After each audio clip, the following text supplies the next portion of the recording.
புதுச்சேரியில் நடைபெறவுள்ள உதவியாளர்கள் பணியிடங்களுக்கு விண்ணப்பிக்க 3 ஆண்டுகால வயது தளர்வு அளிக்க வேண்டும் என்று திமுக எம்எல்ஏக்கள் துணைநிலை ஆளுநரை சந்தித்து மனு அளித்தனர்.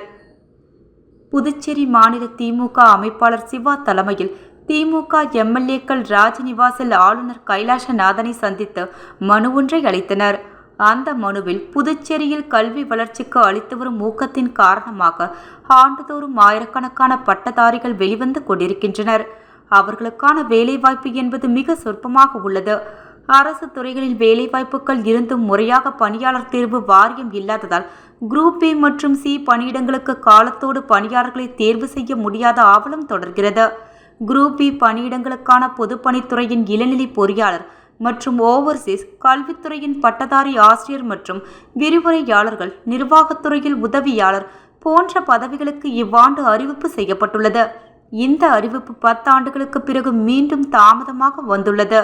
இவை காலத்தோடு அறிவிப்பு செய்திருந்தால் பல பட்டதாரிகள் தங்கள் வயது வரம்பை எட்டும் முன்பாக அந்த போட்டித் தேர்வுகளில் பங்கேற்க முடியும்.